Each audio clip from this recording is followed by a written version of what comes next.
All right, we'll go ahead and get started here. Good afternoon. Welcome to part 2 of Best Practices from the Facility Front Lines. This is hosted by Women in Facilities Management, or WIFM, and its sponsors. WIFM's a 501c3 trade association. Began about 10 years ago to advance opportunities for women in FM. We work closely with other trade associations such as IFMA, and we encourage our FM members to seek out their FMP and CFM credentials. IFMA and WIFM work closely together. WIFM has chapters throughout the United States. We're growing. We'd love to start a chapter in your area. So if you have questions, you can reach out to gethelp@gowifm.org. The sponsors for WIFM their national sponsors is Apex Surface Care and Corporate Floors. Apex, a national specialty surface care provider and public benefit company, helps protect your most valuable corporate assets. Platinum sponsor is SoftBank Robotics, manufactures the Wiz, an autonomous vacuum sweeper, completely renovating commercial carpet cleaning. Gold sponsor is DPR Construction, national technical builder specializing in complex, sustainable projects that utilize their in-house expertise and passion for measurable results. The bronze sponsor is Shaw Contract. Shaw Contract's a leading commercial carpet flooring provider, offering all sorts of flooring for corporate office space throughout the world. And McCloskey's HVAC. McCloskey's is a 30-year-old national provider of HVAC and plumbing services nationally. A little bit of housekeeping. Just want to ask that everybody remain muted throughout the panel session. Use the Q&A feature at the bottom of your screen and ask any questions you'd like of the panel. The meeting is also being recorded, and we'll be posting a recording on the WIFM website within the next few days. That website is www.gowifm.org. With that, we're going to jump right into and introduce our panelists to everybody. As in our last webinar, our panel is made up of 4 former IFMA chapter presidents, a current IFMA chapter president, a former CoreNet chapter president, 2 current WIFM board members, and a whole lot of national, regional, and international experience. The panelists are also representing the end user, third-party management, and the landlord. New to this webinar are 2 panelists, Brett Siebel with the Denver Broncos, representing the public event space, and Darrel Hicks, our infection prevention expert. I'm going to call out to each panel member and ask that they briefly introduce themselves to the group here. Amy, would you like to, or excuse me, Hal, would you like to get us started off? My name's Amy. Oh, I'm sorry. My name's Hal Brownstone. I'm with Jones Lang LaSalle. I've been a property manager now for about 26 years or so.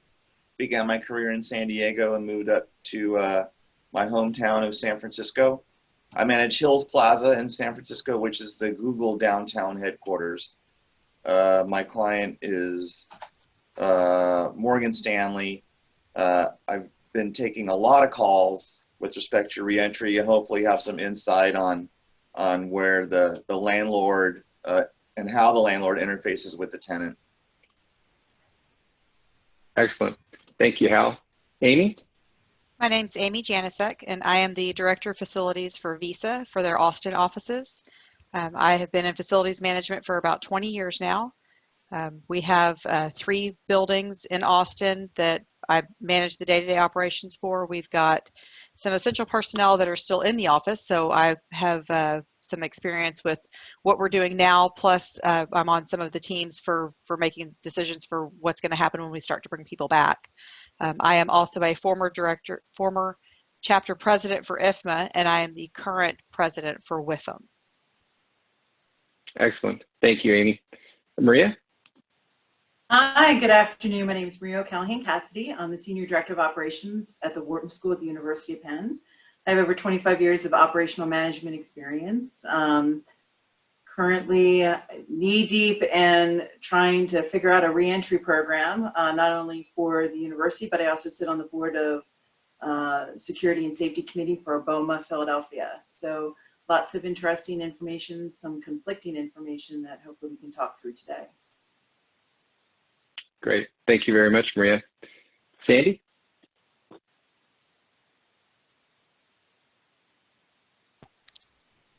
Sandy, you're on mute. Sorry, thank you. Takes a village. Yes, I'm Sandy Heastan. I'm the Senior Director of GWS and Real Estate for Dolby. We have 43 locations globally. I'm a former chapter president of Northern California for Cornet, and also for IFMA San Francisco. And I'm delighted to be here. Thanks for having me. Thank you very much, Sandy. Jared? Yeah, so Jared Call, I'm a senior facilities workplace leader for Intuit. So we're a software company based in the Bay Area. I'm actually based in the middle of the country in the Dallas area and former DFW IFMA chapter president. I've been with Intuit about the last 10 years, but been in the industry going on 18 at this point. So happy to be here. And I do have a large domestic profile as well as some international in my profile. So thank you, Jared. We're having some connection issues getting Micah on. We're going to continue to work to get him on board here. So once we do, we'll jump back and get Micah's introductions. Susan?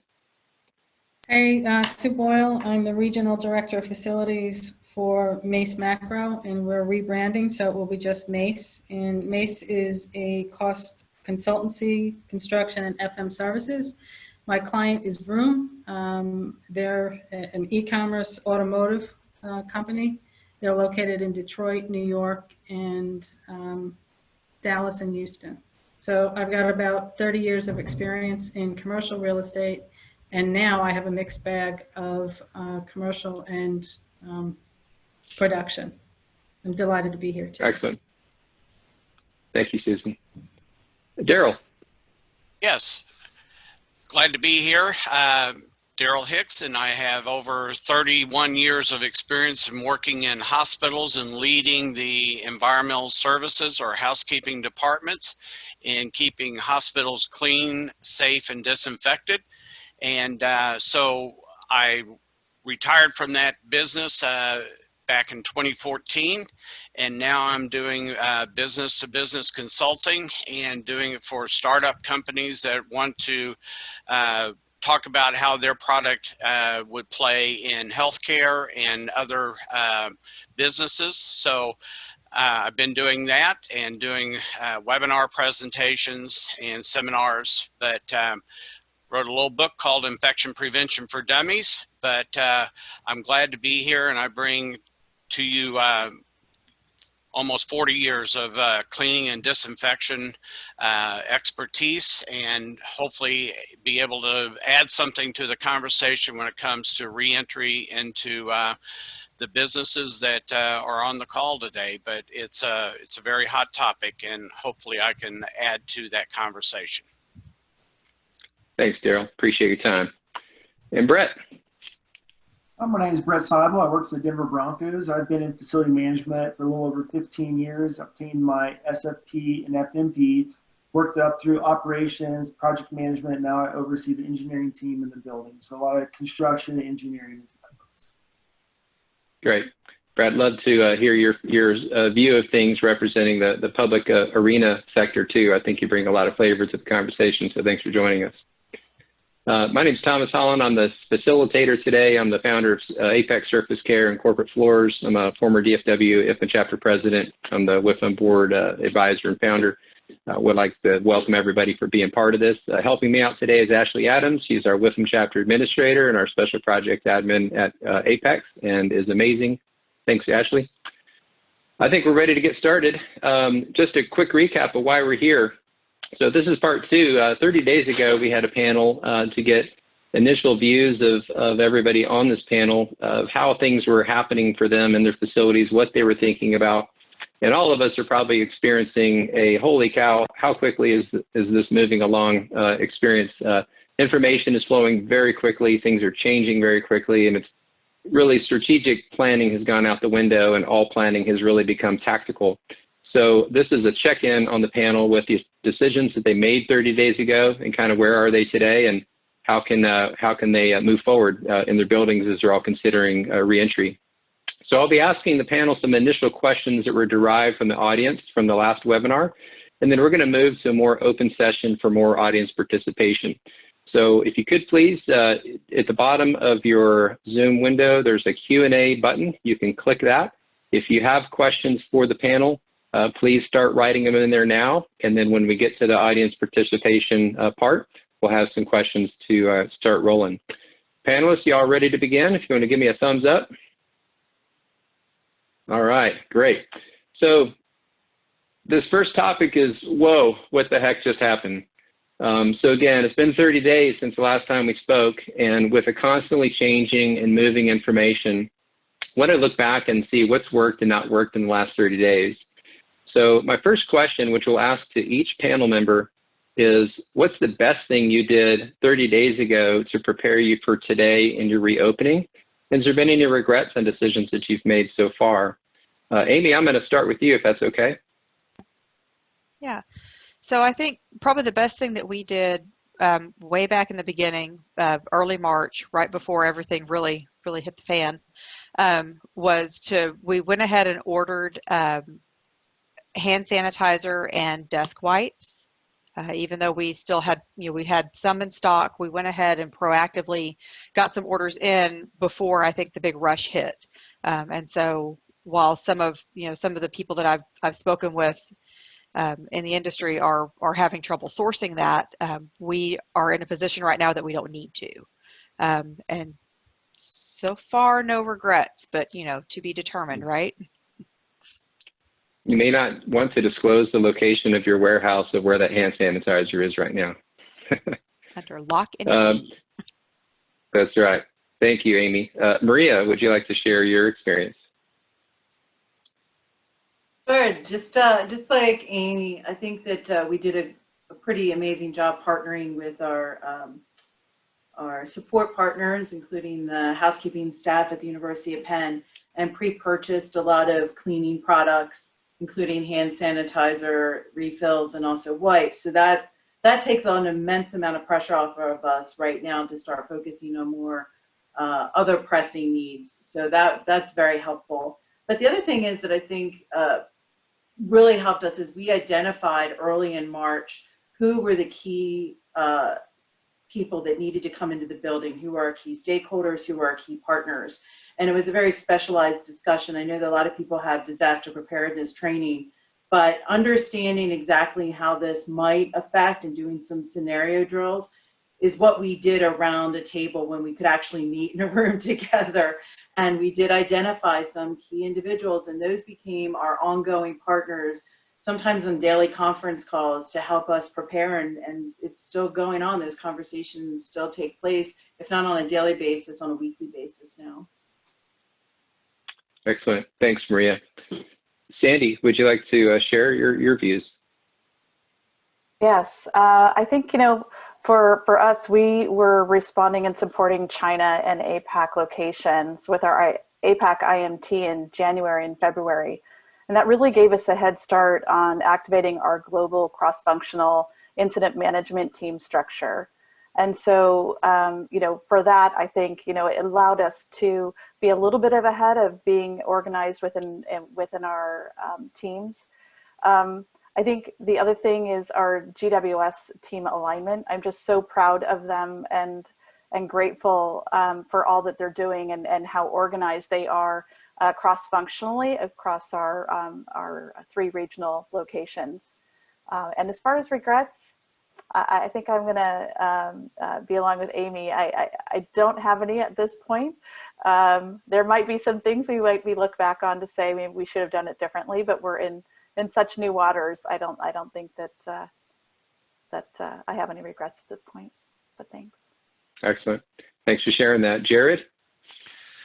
Yeah, so just to kind of add on to what Sandy said, I think our incident management team, putting them together early on was critical for where we are today. But just adding one thing to that, we brought in professional certified project managers to that team to really help give a lot of structure to how we're thinking about communicating and tracking everything to determine when we're going to reopen different sites around the world. And so for us, that was a key thing just to help us get organized, somebody with those skills. I think the other thing for us that has helped us is that we made the decision early on that coming back to the office is optional. And so we've been able to put our employees kind of at ease that if they're not comfortable coming back, even when we determine the office is going to be back open, it's an option for them to come back.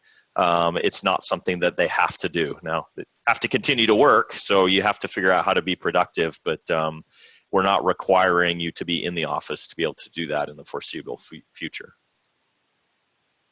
Great. Thanks for sharing that, Jared. Hal, what about you?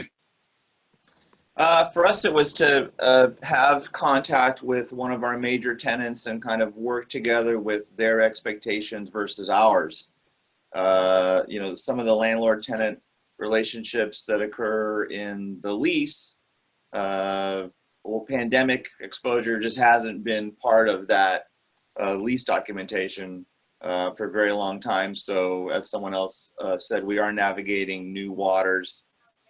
It was kind of interesting to hear their thoughts and their expectations versus ours. You know, one was they asked me if I was going to close all entrances and just cordon off one.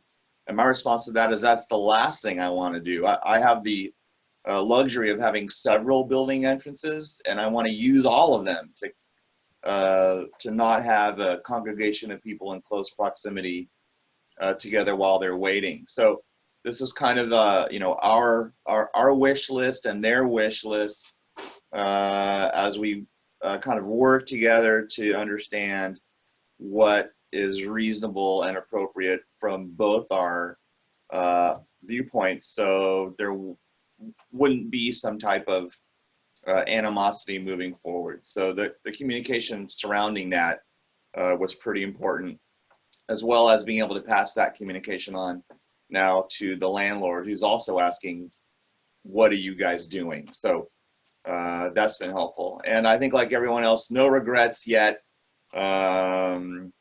Maybe no, none. Can't think of any. Great. Excellent. Yeah, and just a reminder for the audience, Hal brings the landlord perspective to this, which is can somewhat be even a more complex issue dealing with multiple tenants and their needs. So thanks for sharing that, Hal. Brett, I'm going to jump over to you. What about you? Yeah, I have to give a shout out to our IT team. That was a big one. As our IT team, they scrambled to get folks that just have desktops to be able to get them laptops quick and everything loaded on with the VPN, the two-factor authentication. So now all my staff, and some just had desktops or hourly workers, now they can work at home. So that's been very seamless. So kudos to the IT team for scrambling, getting us the tools to be successful to work from home. In Denver, we haven't had any folks report back to work, only things related to construction projects. On that side, one thing our PM has done really well is we practice social distancing with the contractors. So he's very in tune on where the contractors are. For example, we're doing a remodel of the club restroom. So it's only one contractor per restroom at a time working there, and it's documented where they're at. And Airmarker housekeeping crew in the day is in going back in, and everywhere somebody has been, they're cleaning those surfaces to get ready for the next day. So so far so good. We're in a pretty good spot. Very good. Thanks, Brett. Sue, how about you? Well, we got out ahead of the curve with the sanitizer, the wipes, and PPE and masks. So we were out. So we dodged a bullet there. What we could have done a little bit better and lesson learned is for the signage. We now have an onboarded partner for signage, for universal signage, and the wording and the verbiage on it. We got a little bit tongue-tied on how to say politically right, you know, what's the right thing to say in the restrooms, you know, wash your hands. So we caught up on that. So again, dodged a bullet on it, but it probably could have been done better, cheaper, quicker. And the last thing we did, which was really, really one of the most difficult things I had to do, is I'm used to doing RIFs, reductions in forces, in the force, but we actually streamlined and furloughed staff. And that was very difficult because what it came down to was the dimension of the role. Was if somebody was a subject matter expert versus, you know, jack of all trades and able to be a willing participant, whatever it took, that's the person that wound up staying. So, you know, from a hiring perspective, you know, I always sat on the fence. Do you want somebody who is a team player, but their skills are marginal versus the other way around. And in this case, it was without a doubt, a willing participant for this type of scenario. That's it. Yeah, thank you for sharing that. Certainly a lot of tough decisions being made today.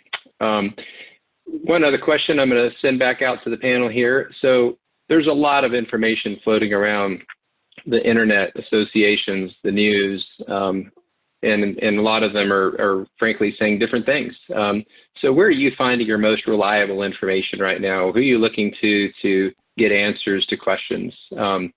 Mike, excuse me, Hal, would you like to answer that one? Thomas. Right, Thank Thomas you for Hall that. and News. No, so Jones Lang LaSalle has put out a reentry playbook slash workbook, if you will.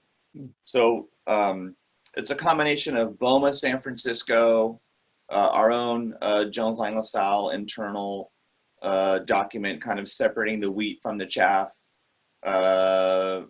What's interesting is we kind of temper, that's a cookie cutter kind of one size fits all format. So we have to manipulate and individualize that for our building, our city.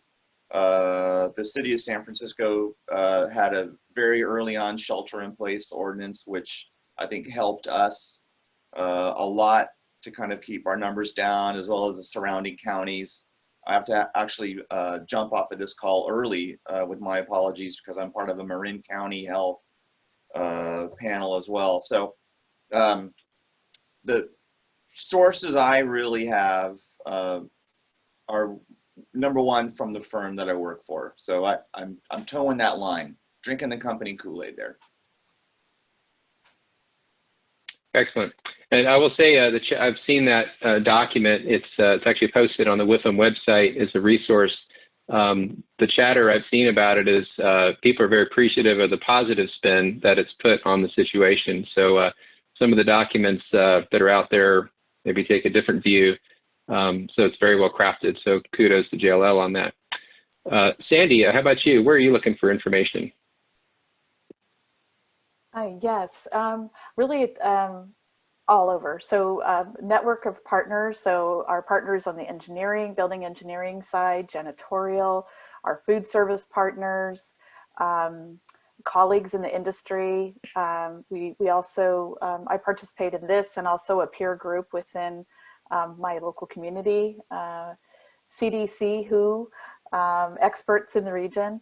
And as Howard mentioned, we have, some large partners like JLL, and CBRE also sent out a great deck this week about information. So I think collectively, the community out there is really coming together, and whether it's benchmarking or it's these webinars, I think there's a combination of things that really allow us to bring that back to our own organizations and see how that fits within what we're trying to do.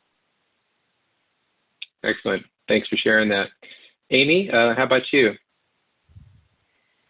So there are a ton of documents out there. I get 5 or 6 emails every day with more stuff in them. The JLL guidance is a good one. The Cushman & Wakefield guidance was a good one. Some other places that I kind of look at for answers are, my colleagues around the world. What are they doing? Direction from the CDC, direction from ASHRAE, OSHA. Some of the organizations that we kind of depend on to give us direction for just general operating stuff are places that I've been looking to kind of see what's kind of the general sense and feel for what we should be doing. Yeah, for certain. I think we should all be somewhat blessed. We live in today's technology-driven world. Imagine if this had happened in the early 80s, how we'd be doing. Information sharing can happen at light speed today, and certainly couldn't happen before. Maria, how about yourself? You're on the university side, so you've got a little different pool of knowledge there. Is that helping you? I think so. I agree with how BOMA, the local BOMA office, compiles a lot of information, and they partner with local government agencies and kind of give you a regional specific set of guidelines. But also FEMA just released their document, I think about a week ago, that has a lot of great insight.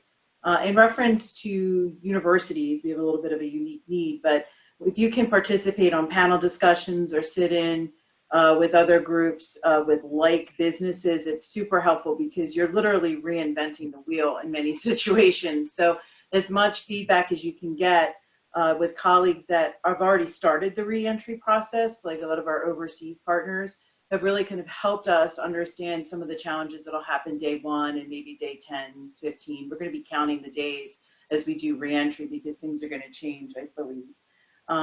So I would also recommend that you try to take as many webinars and sit on as many panels as possible, but also be mindful. And I think most people can see when it's actually a sales pitch versus, really information sharing. And, because if you can walk away with one good idea to implement, that's going to help you overall. Absolutely. Good feedback. Jared, how about yourself? How are you and your fellow FMs at Intuit? Where are you looking for your information and getting that? Yeah, Thomas, I think it's a lot of the same resources that people have talked about. We do have a Bay Area kind of conglomerate of companies that we've been talking to that have similar portfolios to us around the world so that we can kind of share best practices with them. The only other thing, early on, we did bring on a infectious disease doctor to provide some feedback and guidance, and he continues to be an open channel for us to go to and ask specific questions for guidance, and so he's been a huge resource for us. And then we have talked to several of the big consulting firms that are out there to kind of see what their vision is and what they're hearing around to get some of their guidance on things that they're seeing and hearing as well. So again, I think there's tons of information out there. You can find it in all places. It's just kind of filtering it down to what's actually going to be pertinent for your specific case, and then how you can apply it to your use cases, around the world. Thanks for sharing that. Brett, you're in the stadium business. So where are you going for information? I'm sure you've got some different channels than maybe the typical FM is looking at.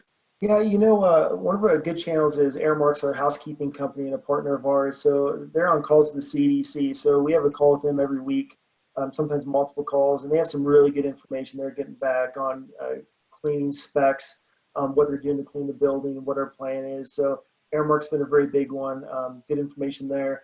The other information we get straight from the league, we kind of want to be all 32 teams marching the same beat. So when we get feedback from the league, that's kind of what we're following right now. So there's a panel made up of our assistant GMs on that panel, and he's giving ideas on reopening, things like that. So the league has provided some pretty good information, but Airmarks on the housekeeping side has some really good stuff they shared with us.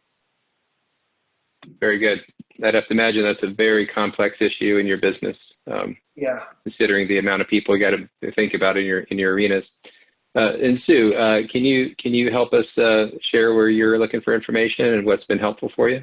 Yeah, I've been actually the industry contacts through Cornet, but also in my former life working down at World Trade Center, a lot of my security contacts are down there, so they have an inside scoop. But I've really relied heavily on our Mace office in London because of the re-entry.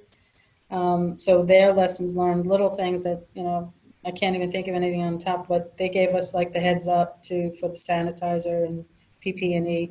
But also our quality, health, and safety is also our security manager. So we rely heavily out of our Atlanta office for the documentation because our client wanted to see things in writing. They see the same, the same media information, and they really wanted to have that comfort level to see things in writing and to see what their competition is doing. And so we'd have to, it's a lot of jumping through hoops, and so we really relied on them for that. All right. Thank you. So it sounds like peers are a great source. Industry associations are a great source, and your vendors. So appreciate y'all sharing that. We're going to consider this next question kind of a lightning round question. I'm going to ask the question, and what I'd like to ask each of you to think about is as you consider your reopening and what you're thinking about right now, what's the one single most important thing that's on your mind right now as you're considering reopening? And we'll make these answers quick and move on to the next topic here. Amy, do you want to start us off? Sure. I think the thing at the top of my mind right now is how I'm going to decide where people sit and get them distanced for the ones that are coming back into the office, and what's going to be the best way to manage that. Thank you. Maria? Similar to sitting, trying to figure out how we're going to cycle students into a classroom environment. Clearly, we can't use the full occupancy. We actually did a quick study and found that every third seat gives students about a 7-foot clearance, but that's based on how our classrooms are designed at the Wharton School. But also making sure that we're thinking about all the other things associated with that. For example, even if we limit the occupancy in the classrooms, if we don't do staggered starts and stops, you're still looking at quite a number of people dumping out into a hallway, several hundred people. So that, you know, there's challenges everywhere you turn in a college environment. Very tough. Thank you for sharing that. Sandy, how about you? What's the number one thing you're thinking about today? Oh, it's so hard to just narrow it to one. I would just say it's preparedness and alignment cross-functionally and also with local orders, and that requires workplace changes, utilizing our space allocation tool, which has been great, writing protocols. There's been a lot of that, and service and supplies and wayfinding signage. Those are all heavy lifts. Our partnership with IT in changing all conference rooms and wayfinding is another key component of that. And then having structure for cross-functional teams to see the readiness and compliance for each site. There's a lot of things that are happening very quickly. And when you have a large portfolio, you need to be able to respond quickly and inform quickly, both to leadership within your IMT and then with the employees. That's great feedback. Thank you. Yeah, there's a lot of information decisions that actually are now running against some of the local ordinances. One of the questions from the audience was, can stairwells be designated up or down as you're trying to focus, you know, move people through a building a little bit differently? That's going to be an interesting conversation when we get to that one. Jared, how about you? What's top of your mind right now? I think for us, a lot of the same things that people have mentioned, but one is just the consistency of the supply chain, right? The last thing we want to do is make a determination that we're going to open based on supplies we have in hand and kind of a hope of supplies being there in the future and then having to close because we ran out of disinfectant or toilet paper or, you know, something like that. And nobody really seems to know exactly where that supply chain is at, because right now, everybody says that it's available, but that's because not a lot of people have started to go back. And so we haven't really been able to measure the usage. So some of that is kind of a guessing game on where you think it's at and working with your vendors and suppliers. But that's probably the biggest kind of question for us is where is that supply chain? And not just domestically, internationally, right? And it varies country by country within our portfolios. It certainly does. That's great. I can tell you from the disinfectant supply chain, it's wildly, there's a lot of variety in it. If you think you need some and you think you're going to be doing some of that in your buildings, we would encourage everybody to start trying to secure some of that. Not to create a run on the product, but the supply chain is certainly limited there. Hal, how about you? What's number one in your view? Yeah, so for me, it's the social covenant around wearing masks, right? So the general philosophy has been, I think, that you wear a mask to protect others from breathing, not necessarily to protect yourself. And so, you know, with apologies to the Second Amendment folks, and I own several shotguns, but walking around without a mask on is kind of akin to walking around with a loaded gun.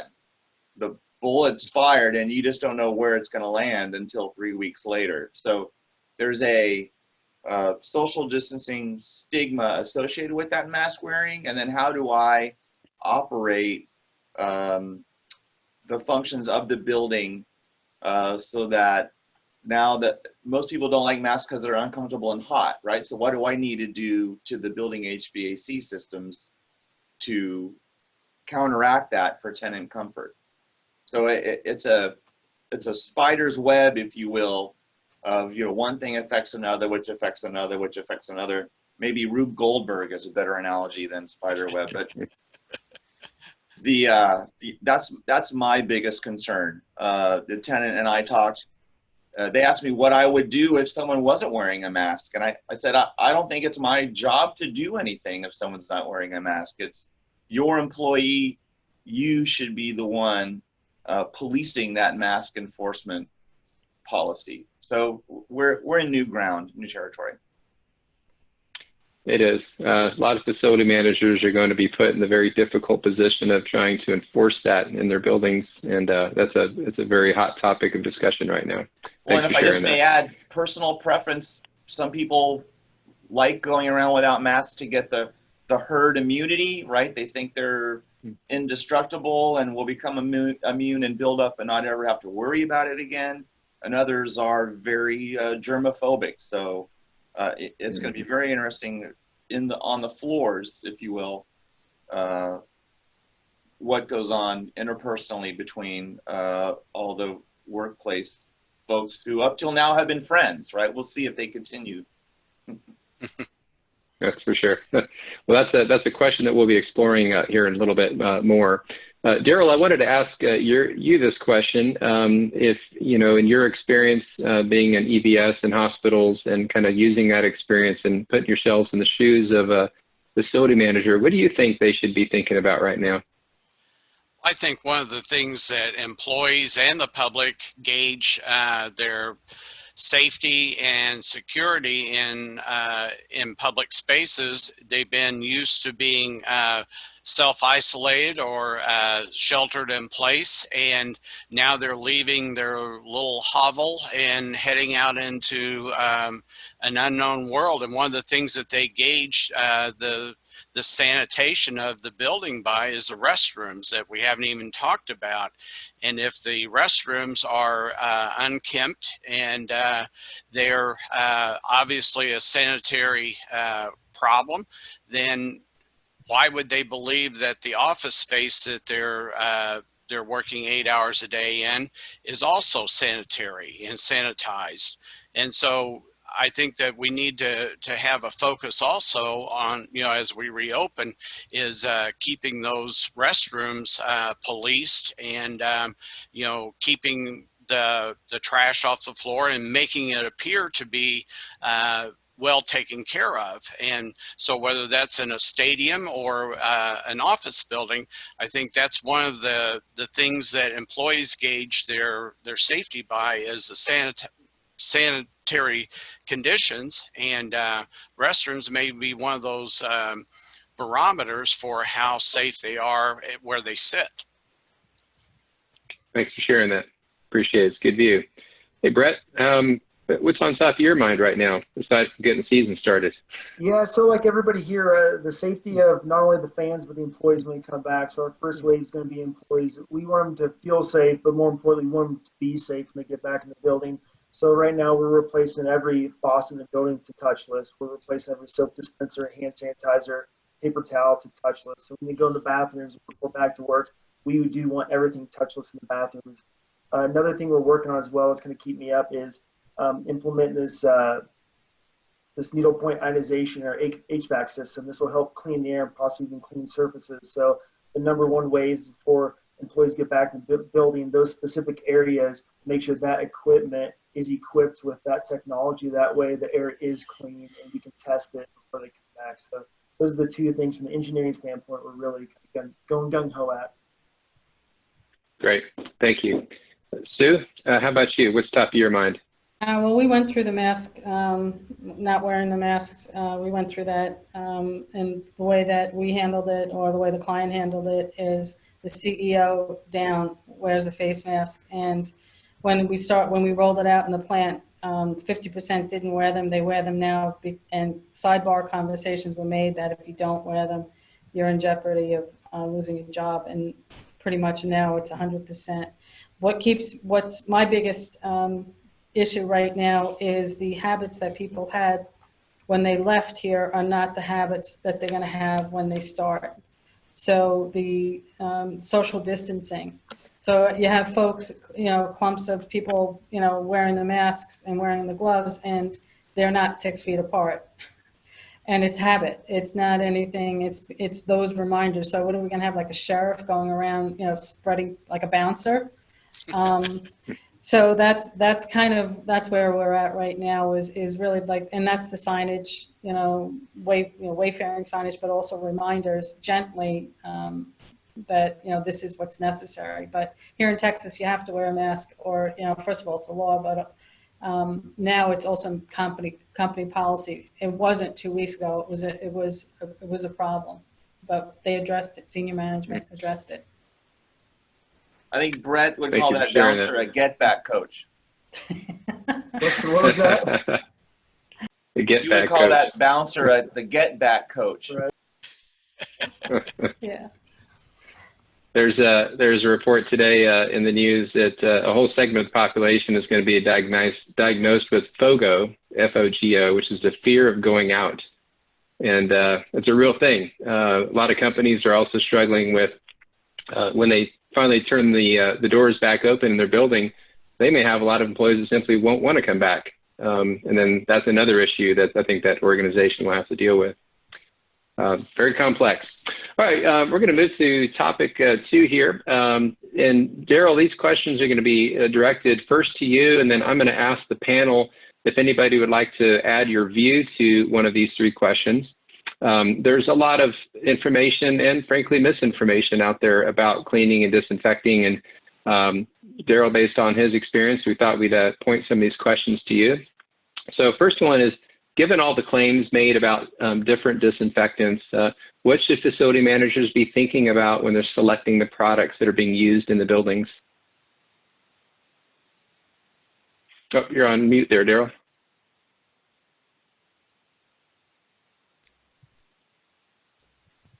Sorry about that. Number 1 on the list, No worries. on everyone's list, is that the product is on the EPA's list in, and that's of new and emerging pathogens. And this one is a novel virus, one that we have not seen before in public. And so there is a classification of registration for disinfectants that would be efficacious, able to kill whatever is new and emerging. So EPA has got this list, and it is kept up to date. So if you're looking at disinfectants, then that's where I would steer you to. But some of the considerations is just because it's on the N list does not mean that it's not corrosive to surfaces or non-toxic. And so you need to be looking at those items as well, because there's an HMIS, which is the Hazardous Materials ID system, and it scores disinfectants and other chemicals on their health, flammability, reactivity, and whether you need PPE to apply it.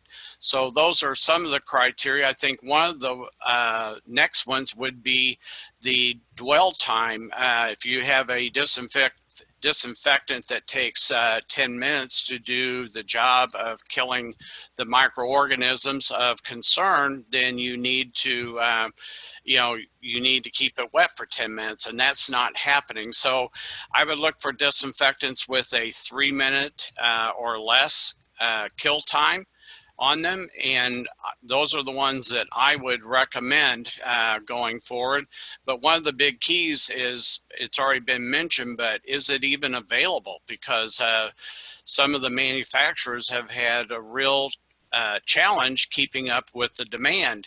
And it's sad that it takes a pandemic to make people clean and disinfect areas, but in the office space that we're talking about, facilities management, disinfecting has not been high on the list of needs. And so now I think that that's what's driving a lot of the supply issues is just the disinfectant companies are doing better financially than they have in years because of the high demand for their products. And so one last thing is, if we're thinking about applying these disinfectants electrostatically through a mister, then make sure that that product is able to be aerosolized, and you have to have the proper PPE whenever you're applying those. But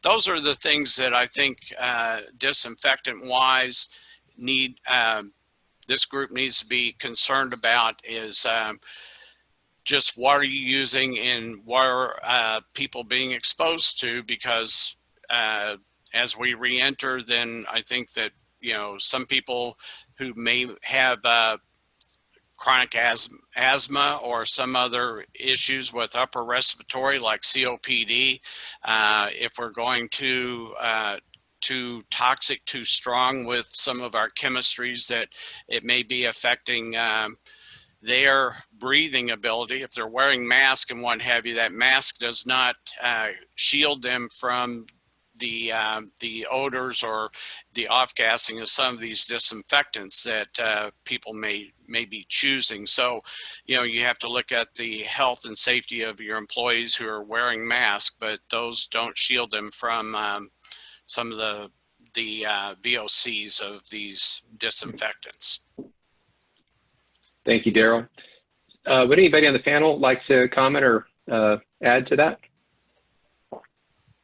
So one of the things that I think that is going to be super important when you do reentry is communication to your occupants of what your cleaning program is. I've already had conversations with several individuals that told me that they were going to bring in their own bleach to the office to wipe down surfaces. So not only do you have to look at the corrosiveness of whatever your housekeeping team is going to be using in the dwell time, you're also going to have to make sure that you're monitoring and making sure that people don't bring in home concoctions that might damage or make others ill. So people are taking this seriously and they're very concerned. The other thing is with housekeeping, to understand your occupancy in the building, because your cleaning has now changed. Your cleaning isn't just disinfecting on certain days on certain surfaces and then doing a bunch of policing and cleaning. You're really going to have to disinfect those high touch areas, and to Darrell's point, really maintaining those restrooms. So to that end, if you do get a population that's going to be calling out sick, understanding how long it takes based on your population to actually disinfect, so that you can correlate that to a call out rate to know that when red flags should go up, that maybe we have to have some additional help brought in to ensure the safety of that building occupants at any given time. Thank you, Maria. All right, we're going to move on to the next question. So when a building's reopened after being closed for a week, a month, some 8 weeks, what needs to be done to ensure its occupants can, breathe easy when they arrive? How clean or sanitary should it be?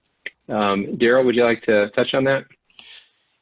Yes, I think that I think someone mentioned it earlier, but it is communicating to those people that are re-entering the building that they need not be concerned about their health or safety, because here's what we do and the frequency that we're doing it.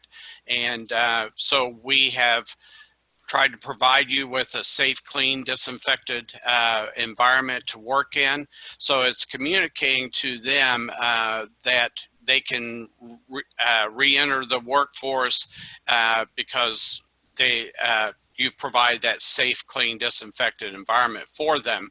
And so that's number one. I think that, some of the things that we've already talked about is, the frequency of cleaning, and you might consider having a day porter that is just going around touching up those high touch surfaces. If there's door handles or things that, like the copy machine in the office, that they're going around and taking care of those high touch surfaces.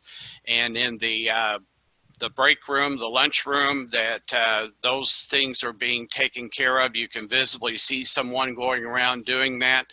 The only caveat to that would be that they should not be vacuuming carpet during the daytime, even if I just don't think that we need to be creating, some sort of a cloud of dust, with vacuuming, and some of that happens with improper filtration on vacuums. But, I would focus more on, restrooms, those high touch surfaces throughout their day.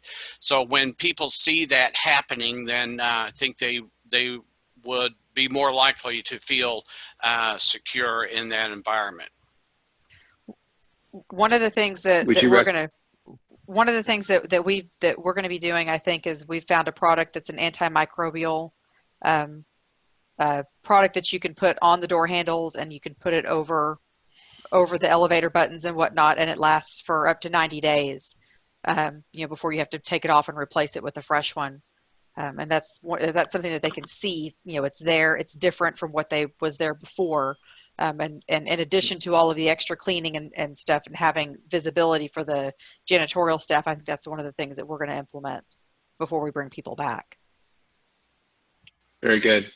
And I would maybe amend that just a little bit, and I would say to tell the occupants that, hey, we've done a good disinfection so that the surfaces when you come back to work are clean, and you can be sure of that. But after that, and while you're here, your personal health still remains your personal responsibility.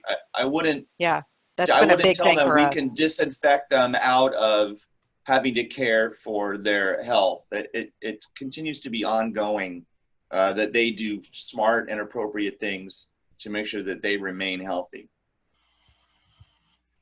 That's right. Hal, I remember you saying that last time. That was a great comment. It's a struggle. I don't think any company can guarantee anybody's health. It's still their responsibility. Also, one thing we would recommend every FM to do is to have all the filters and their vacuums changed to HEPA filters. It's a big difference and important. There's a lot of information. Of course. Just I think this has been mentioned earlier, is that many of us are adding touchless. So it's not as much about the actual cleaning of it, but how can we make as much touchless as we can? I think that helps with how people will feel when they come back to work. And one of the things that I've seen is that some building owners are putting a small table, like in the elevator, with hand sanitizer, disinfectant wipes, so that people, that touch, if they do touch elevator buttons or what have you, that there's some way of, getting out of the elevator and feeling safe.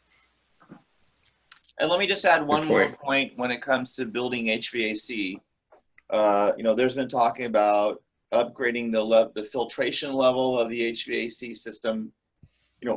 Most of the ASHRAE standards for minimum CFMs, which is cubic feet per minute of air circulating through the building, are designed to occur at a certain filtration level. So there's a dance that is done. Once you start to increase the filters, you're decreasing the ability of the system to push air, the appropriate required amount of air through the building. So that's not just a wave your magic wand and now we're all HEPA filtered and ready to go. That can be a struggle, and there's usually not a lot of runway designed into those systems where you can just go to a MERV setting that's 4 or 5 points higher than what the design is supposed to be. Good feedback, Hal. Anybody else want to comment on that? Just to piggyback on Hal, he had a really good point. We talked about going HEPAs in our big AHUs, but to actually do that, you need to upsize your motors and your fans to even make it be able to push that CFM through. So that's kind of why we shifted gears and looked at the needlepoint ionization. And as of right now, it looks like a pretty good product. So we're going to do a test run, hopefully next week, and see what the results are. Great. All right, Tom, got to run. Thank you so much. Thank you, Hal. Hey, Thomas, it's Jared. The other thing we're talking about, in addition to the physical things, is we're actually going to supply kits to our employees when they come back in, and some of the things are just things that make them feel better. We are going to give them masks, and our policy right now is that you're going to have to wear a mask when you're out interacting or circulating through the space, but sitting at your desk, you will not need to do that.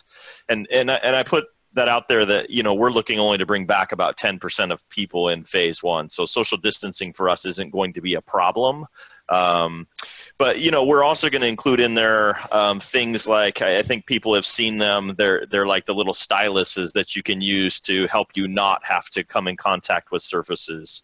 And it's just, you know, whether people use it or not, it's just an option for you. We're going to give it to you. It gives you a way not to touch an elevator button or not to have to pull a door handle because you've got a mechanical means to be able to help you to do so. So we're looking at automating where we can and then providing mechanical means, you know, in, you know, foot poles and restrooms and things of that nature where we can. And then where all else fails, the other two options are a sanitization station immediately adjacent to something similar to what Darrel was talking about in elevators, or just eliminating a touch point altogether, right? So if it's soft furniture and we can't do anything about it, then we'll take it offline in some way, at least for the foreseeable future. Interesting. I love the idea of the stylus.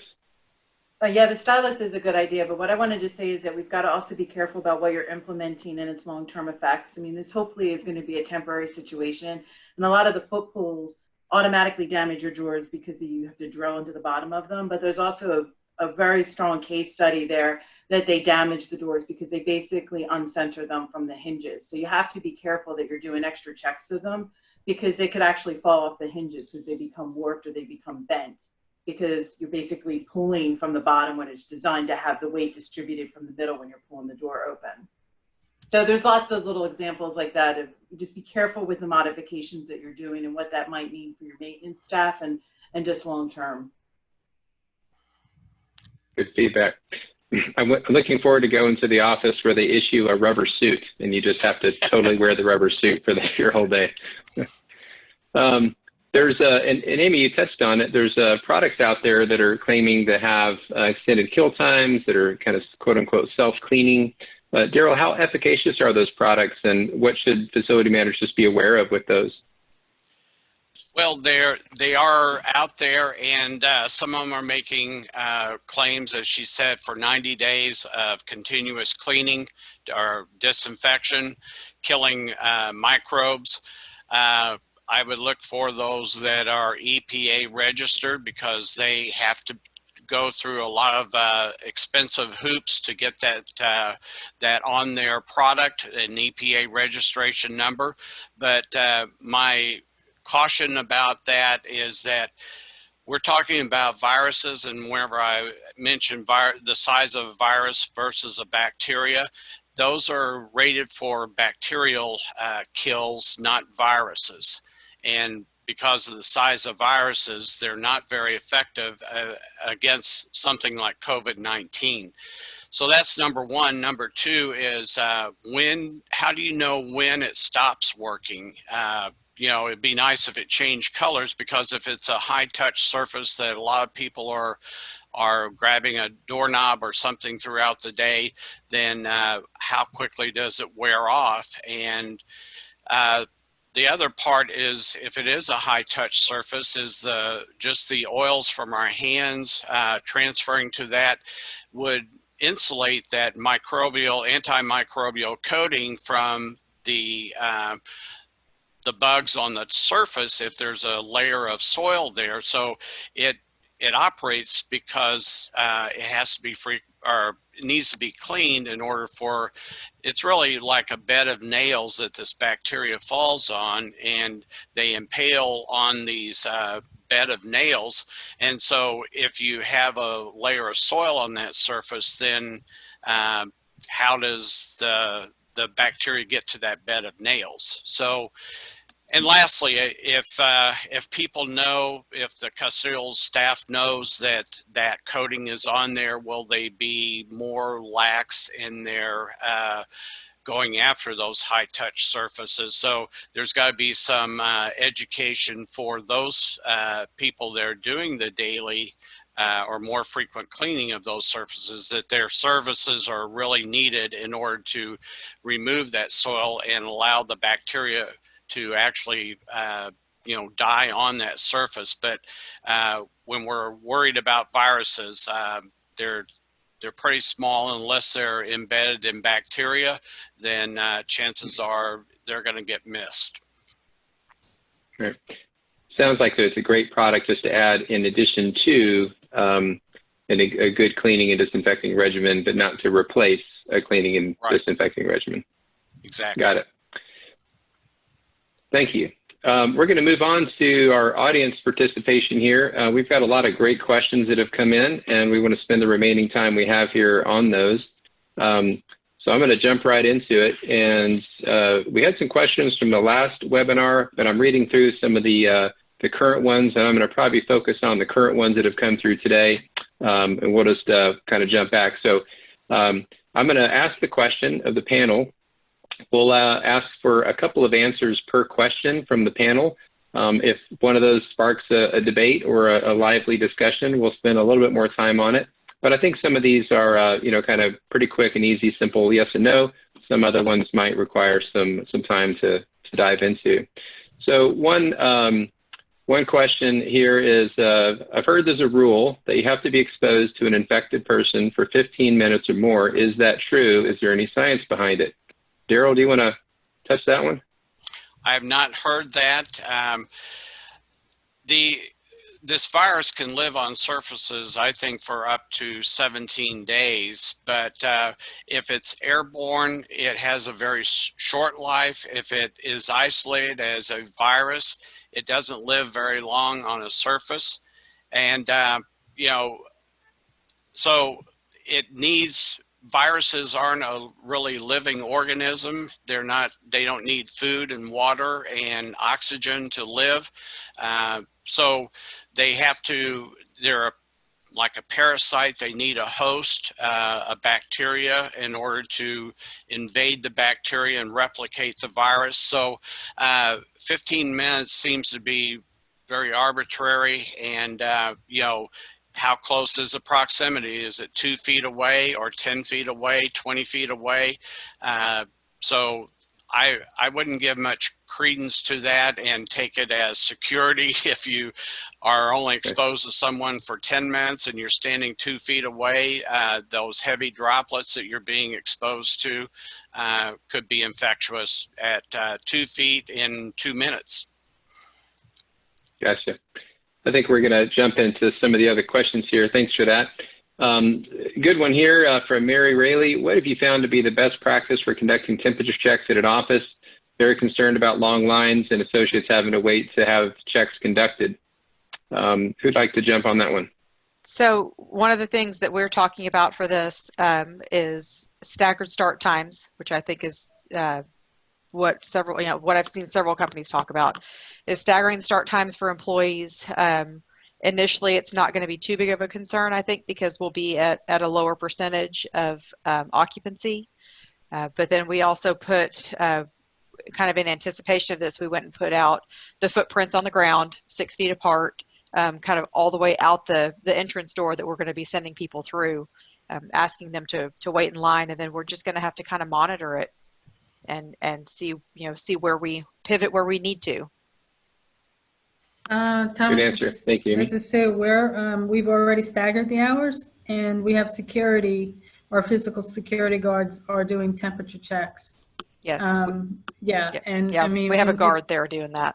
Yeah, we have them strategically throughout, and kind of what I was talking about before. We tried to have it one point of entrance, but now we've seen the light, and we're using multiple entrances and testing. And we've put a very inexpensive wristband, kind of like that you get at a concert.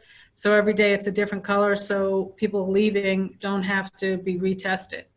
The big thing here to remember is that the security company cannot say for legal reasons who was being turned away, and it's 100 degrees, they're turned away. They get paid no matter what, if they get turned away or not. So we haven't, knock on wood, had that, but it will happen. And we're doing that for vendors also. Anyone that comes onto the property gets scanned and gets a wristband for that day. Yeah, we're not doing the wristbands, but we are scanning visitors and contractors. Yeah.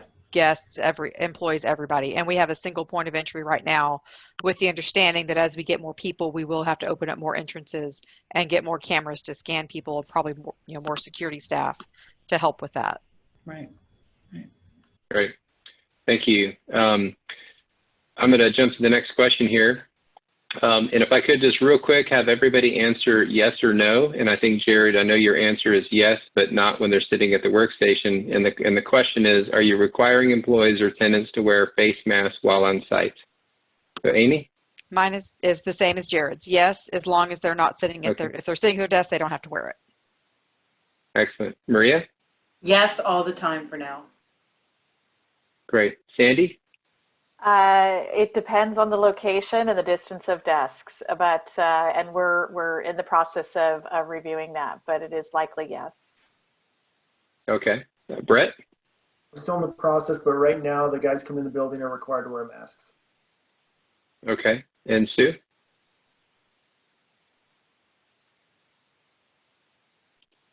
think you're still on mute there, Sue. Sorry. Sorry about that. Masks across the board, all the time, everybody. Got it. Excellent. Another question, how are you achieving social distancing in elevators? Who wants to take that one? They're queuing up and they're only allowed 4. Same. I put footprints inside of the elevators at each corner, showing people where to stand.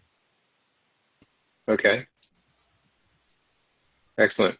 So another question is, how do you achieve physical distancing and actually, side note, I like physical distancing rather than social distancing. We still need to be social, but we can just be physically apart.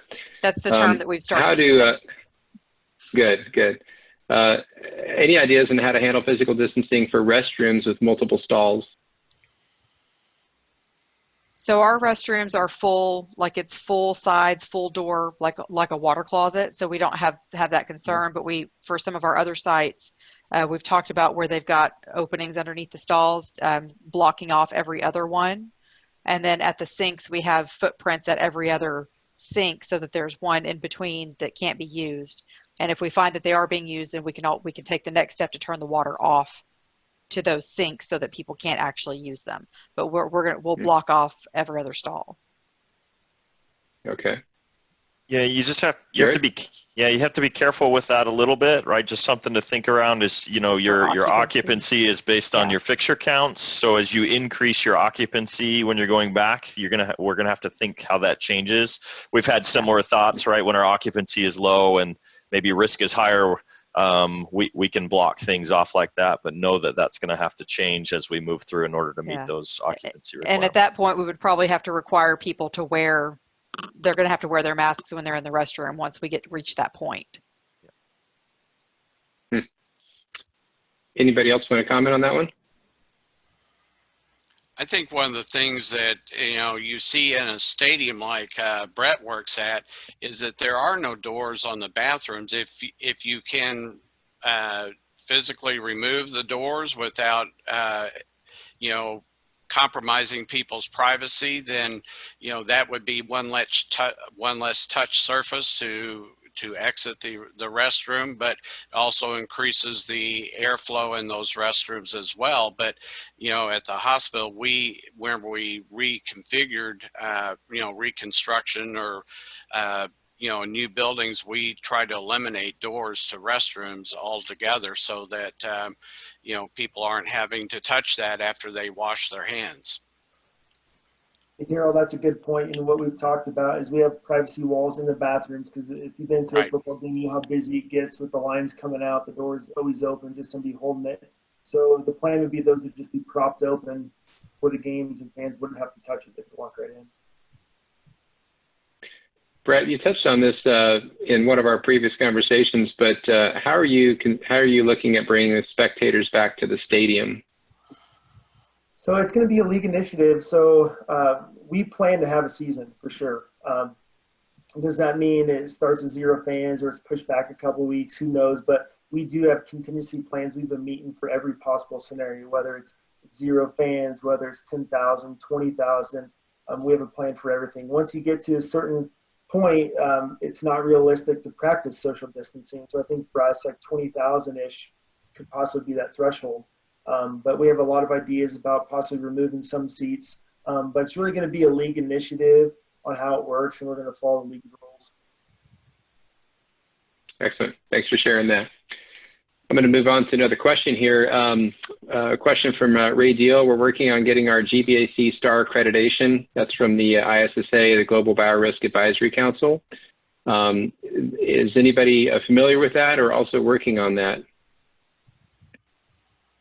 This is a new initiative similar to like a LEED credential for your building LEED certification. This is a STAR accreditation through the GBAC for your facility, and it's a way to measure and kind of grade your facility based upon your cleaning and disinfecting protocols. So it's another way if you're looking for creating peace of mind for employees, perhaps. But it is a brand new initiative out from ISSA. The question was just if anybody else is familiar with it. All righty then. It is that new. I think they just announced it last week. Another question here is just in general, do you have, well, I'm not going to answer that question about return to work date. I don't think anybody would be prepared to answer that today. One question is, are you designing, here it is, I'm a facility manager for a library, and even not just libraries, but just general books, papers, things that are used in common areas, common work areas. How are you ensuring those areas are safe to handle and safe for people to be in? Like, what's going to happen to the common space in the work office where has been promoted really up until now is the best design? What's going to happen to those spaces? You know, I'll jump on this one. A couple areas where folks are congregating, one, weight room, break room areas. We're talking about installing UV lights with an aux sensor at certain times when no one's in there. You could come in, blast the surfaces. So that's one area to clean.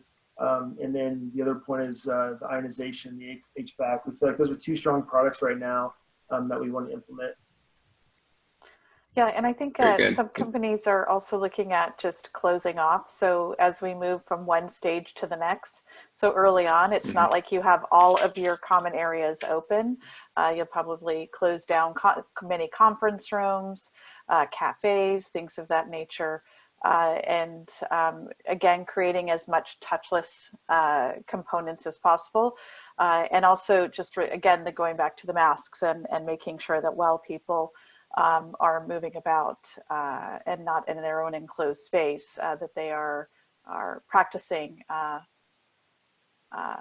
their own precautions. Sanitizing stations are also really important, and having those prevalent throughout the workplace. That's what we did. We took all the tables and chairs out of all of the collaboration rooms, the small ones. We took out the appropriate amount for spacing in the boardrooms and in the large conference rooms. And the coffee areas, we did the same thing. We took the tables and chairs away. So you could still, we didn't close them down. We just removed for now, for the time being. And we didn't even leave that option to leave the tables there and let people self-distance. Eventually, we probably will go back to that, but we still have right now, and that's one of the things that we're talking about right now about coffee stations. You know, do we still have them and leave it to the option of the employees to bring something from home? We don't have the luxury of going downstairs to a Starbucks. You know, we're pretty isolated.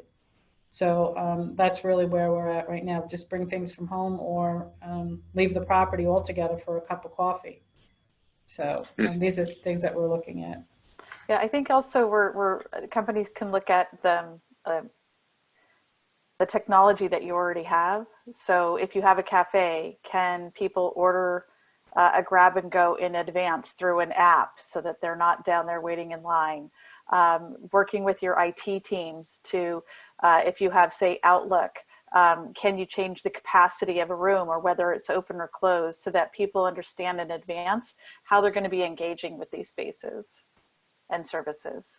I think another important thing too is that a lot of that communication is going to come from, like for us, it'll come from our site leadership, right? That before we even bring people back, they'll be getting emails, from site leaders saying, if you're one coming back to the office, here are the things for you to expect. I know we will probably start out with conference rooms closed. We don't have the storage space available to be able to actually remove furniture.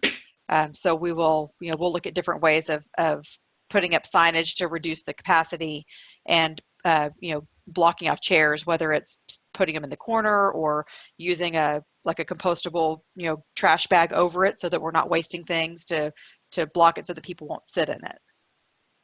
And a lot of it's going to be self-policing too. People are going to have to be personally responsible for themselves and self-police that stuff. Yeah. And wayfinding is a really heavy lift when you have bigger facilities, even small facilities, just so people can be enabled and empowered to understand what's expected of them, and as you said, be a good corporate citizen around wearing their masks and following the guidelines. I think training, like an orientation of bringing people back into the space, is also going to allow them to be more informed and engaged around what to expect within the common areas and their workspaces. And that's another thing that we're working on implementing as well, as a training program for all employees to take and attest that they've taken it before they come back to the office. Yep.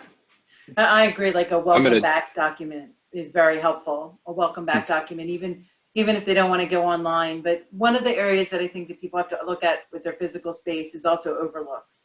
And in my buildings, there's a number of overlooks that are open to the floor below, and you need to block those off for sure if you're going to have occupancy on the floor below, because droplets they're just going to fall straight down.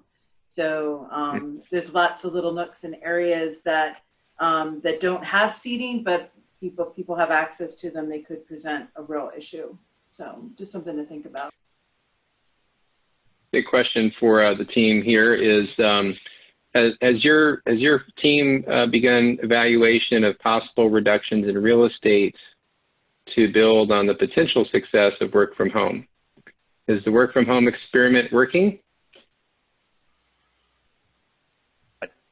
I'll take that, Thomas. Tackle that one. Yeah, no, that's okay. So I don't think we're looking at a reduction of our current real estate. I think we're rethinking our future plans. What is our 5-year outlook, and things that may have been on the docket 3 months ago. I think we're looking at pivoting on those, because we as a company are finding a significant portion of people are being successful at home and may not have a desire to come back to the office. We've made it optional to come back. We don't know what that percentage will be. We have some guesses, maybe in the 20% or 25% that either won't come back or are working a couple days in the office, a couple days at home. So effectively, we get a 20 to 25% reduction. Excellent. Yeah, Thank you, Jared. I think that another thing people might want to think about is not the real estate, but the workplace. How is the workplace going to change? Because the workplace and real estate strategies go hand in hand. And if you think about the workplace right now, if companies don't have free addressing or hoteling as a broader program for their employees, and they have a 1-to-1 ratio, that's a very big shift for people if you have a more broader program for a work from home. And then how does that impact your workplace, which will also, as Jared said, it can impact your real estate strategy. Excellent. Thank you very much. We are getting close to wrapping up here. It's 3:23. We're ending in about 7 minutes. So I'm going to move to our kind of last question here. And this is really just some closing statements. We do have some questions that did not get a chance to get answered. We're going to submit those to the panel again and see if we can get some feedback over the next few days. We'll post that on the WIFM website. Lots of great questions. There's questions about UV lights, questions about not just testing employees, but also vendors. As I'm aware, most everybody, if you're testing employees, you're also testing your vendors coming into the building. Is that a thumbs up from everybody? Okay. Yep. So as we have maybe an idea of what opening might look like now, at least certainly better than we did 30 days ago. What do you think the most important thing every FM should be doing right now as they're thinking about the next 30 days, next 60 days? We talked about earlier in the webinar what your biggest concern was, but now we're talking about what are the next action steps you think you should be doing right now. And it's okay, I'm going to work in backwards fashion. Sue, would you like to start with that? Yeah, it's setting the example, you know, calmly and assertively, diplomatically, however you want. It's business as usual. So we haven't closed, we've been open. So when the people come back, that they're coming back, like I said, to a different place, but it's, you know, it's going to be a better place, and getting that message out there with the client, hand in hand, partnering with that. Great. Thank you, Sue. Brett, how about you? I think the biggest one for us is communication. I think we're all taking the right steps, and we'll take the right steps to make it safe for employees, but communicate to your staff what you've been doing to make this area safe when they get back to work.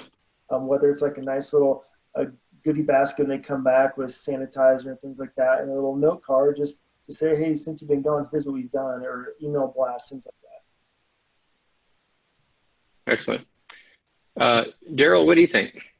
What should they be thinking about today? Well, I think that the communication of what the program is, and, you know, in the event that someone does go home, leave early, sick or whatever, and other people are concerned about that, you know, what is your practice going to be, and that is communicated. But what happens if you have someone who you know, calls in sick and they have temperatures and they are going to be tested? Well, what does your housekeeping company, you know, that provides your services, what is their plan for doing that disinfection of the area so that it doesn't impact your continuity of your business?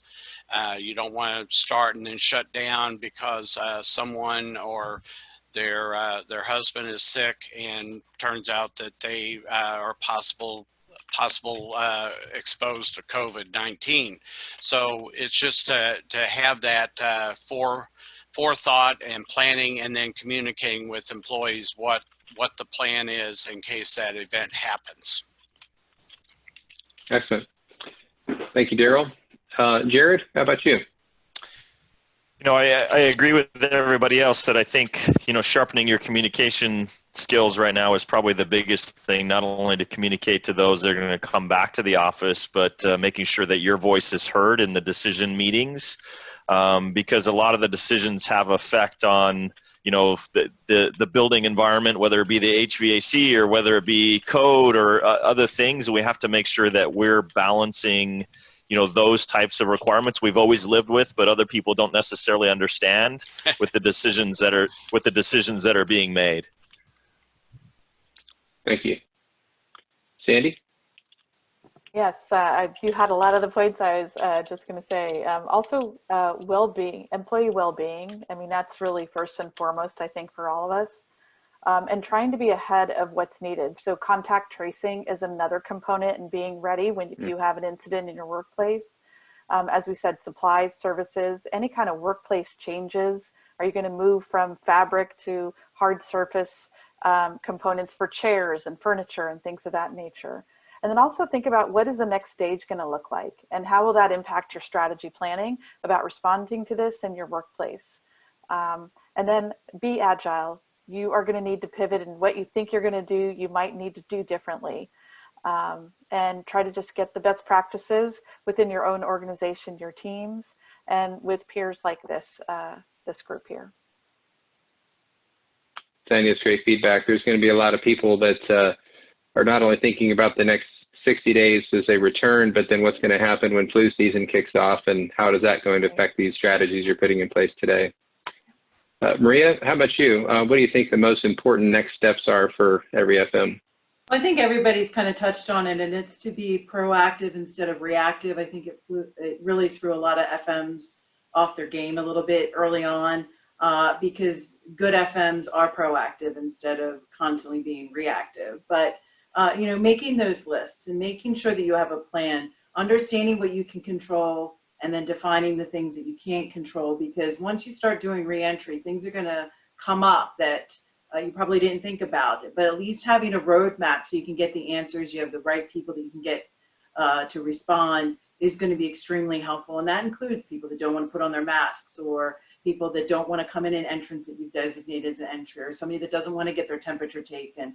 These are the types of things that if they did rise up, like they could probably hijack your entire morning or afternoon. And you're going to need to be all hands on deck for this, for the reentry, because it's, again, it's something that we just haven't experienced before. So all the planning that you can do ahead of time is the best.